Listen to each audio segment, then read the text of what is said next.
Yeah, family, what's going on? Y'all already know what time it is. Back with another episode of Camionero Cartel. For those of us that don't speak Spanish, Camionero means truck driver. Cartel is a band or a group or a team of people that work together to collaborate and gain financial strength, power, and influence nationally and internationally. Currently, we're here in Nebraska dropping off a load of copper tubing. All right, it looks like they need to build a structure out here, and I have no idea what it is. Not my concern. All I'm concerned with is that they sign that BOL and that proof of delivery, because that's how we make our. So with that being stated, we're going to drop this load off and we're going to push right back down to Texas. It's true what they say about Texas. Texas is definitely the Lone Star State. A couple nights ago when I was going down the highway, I happened to look up in the sky and I only saw one star. And it just kind of shows you the strength and the brilliance of that one star to be able to shine through all the smoke and dust and whatever else out there is blocking the rest of the stars and preventing them from shining through, which only leaves that one star that's visible out there in Texas. There was another star right there on the side of it that wasn't too far away, but it definitely was basically invisible in comparison to this one star that I saw out there in the Lone Star State. So big up to Texas for holding up the reputation of being the Lone Star State. It's definitely true, okay? Now, today's topic is going to be about body game. Body game is very important, gentlemen. You always want to take care of your physical fitness, and your level of health is so important, all right? Women can see that when you walk in the door. It's an introduction of who you are before you even open your mouth. It's kind of like having a wingman when you're on a date or at the beach or at a club, that you're saying, hey, go talk to her for me. When your body is on point, you don't really have to say too much about who you are, because your body speaks volumes. All right, if a woman walks in and she got a nice big old pineapple back there, right? When she got some nice thick thighs and she got a slender waist, right, and a nice rack or whatever, it kind of tells you a lot about her before she even opens up her mouth. All right, it spikes up the interest level before you open up your mouth, but it doesn't mean that you're in there just yet. So it helps to have a mouthpiece. When I say your mouthpiece, I mean you have to know how to be able to intellectually stimulate a woman. All right, they call people that get turned on by intellectual conversation and stimulation sapiosexuals, tomato, right? Look it up. Sapiosexual is somebody that gets turned on by stimulating conversation. All right, and conversation is an art. Okay, work on your ability to communicate, and it doesn't take a lot. You can be a man of few words, but you have to learn how to play chess when it comes down to speaking with a woman for the first time. There's only a few things you can say. There's only a few things she's gonna say the first time you meet each other. All right, it's not like you're gonna be in 1,000 different situations out here when you're meeting a woman for the first time. All right, so learn those few scenarios that you're gonna be in. Already have your game packed tight, down packed.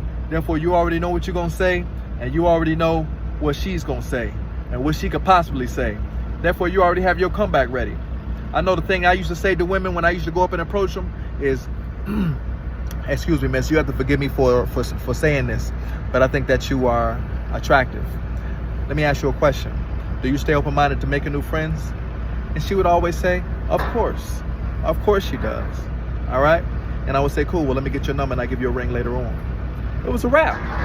First of all, women are not going to be used to men coming up there saying anything to them like that, because most men don't have the cojones, right, which means the balls, to go up there and talk to a woman the first time and just tell her straight up what it is. Hey, I think you're attractive and I want to give you a call later on.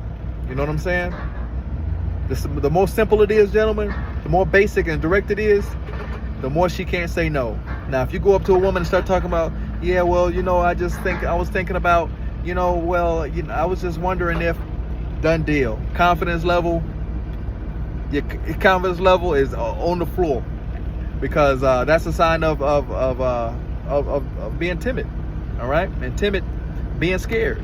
Right, man don't have his confidence game down packed, who's not able to swallow that fear and control it and use it as a burning force to push him forward, then That's a man that a woman more than likely is not going to be interested in. Why? Because men interested in leaders, right? And leaders, even though they have fear, all right, and there is a presence of fear, they're able to control it and use it as a motivational force, not as a hindrance to push them forward to accomplish the task at hand.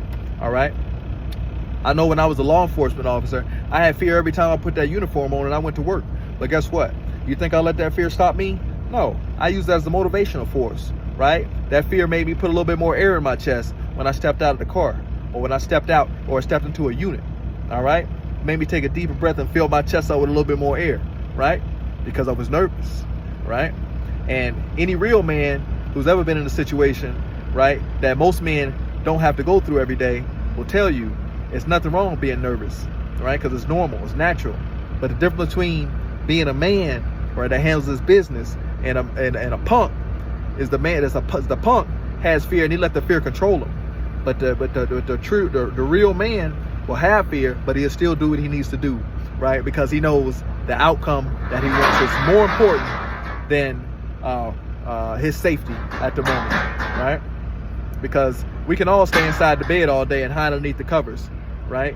And wait for our moms to come into the room and bring us a plate of applesauce while we watch cartoons all day. Well, what are we going to accomplish doing that?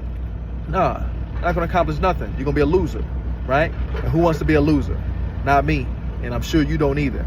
So that's why we use that fear as a motivational force to push us forward and elevate us in society and in the realm that we live in. Rather not you live in a natural environment, right, out in the woods, and you're hunting deers and sheep and goat and whatever else out there, or you at home in the city, and you living in an urban environment where you have to operate in corporate America or what have you.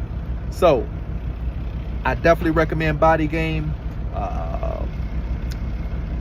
exercises that definitely give you an Adonis physique. And when I say the Adonis physique, all right, or the Adonis measurements, you can look this up yourself, right? A man should have a V taper, right, which means your waist should be smaller than your shoulders and your chest, right? So pretty much you come down like a V, with your waist being down here at the bottom and your shoulders being the widest part, right? You can work on these exercises. You can work on your Adonis figure by doing military press, pull-ups, sit-ups, right, crunches, oblique twists. Okay, they have a lot of names for that exercise where you're sitting on your butt and you're twisting from the right to the left. All right, you should check out my other channel about the exercises and the diet plan that truck drivers can do if physical fitness and body game is very important for them. All right, I'm going to drop the name of that channel in my next video. Now, body game, as I told you before, very important. It is an introduction. It's not a be-all end-all. All right, definitely get your exercise game on. Watch what you put in your mouth. Like I told you before, just like Trump is putting up this border patrol and kicking out anybody and everybody that he feels that doesn't belong, you should be doing the same thing in your body. All right, if something doesn't belong there, or something doesn't have the permission to come in because you know it means you no good, you shouldn't let it in. You shouldn't put it in. All right, and that allows your body to stay in a pure state, to keep you young, keep you strong, and therefore you're able to progress and move forward in life and operate as a professional over-the-road truck driver or as a man in society at large. All right, body game is the way to go. Focus on it. As always, family, I'm gonna keep pushing this. Change your life by getting your CDL. Go get your CDL. Go get your CDL. After you get your CDL, go to your post office, get your passport, and get your plane ticket after that, so you can sit next to me at the window, right? Because I'll give you the window seat. I'll take the aisle seat first time, because it's absolutely amazing looking out the window at the ocean water as you approach your final destination. All right, as always, gentlemen, Camionero Cartel checking in. It's all love, family. We'll be dropping some videos later on, so make sure y'all stay tuned. Right now, we out here getting to the money, baby. All right, much love from Nebraska. Stay away from negative people, negative environments, negative music, and negative foods. All right, stay positive. Everything is gonna be just fine. All right, keep pushing forward, baby. Love y'all, man. Peace.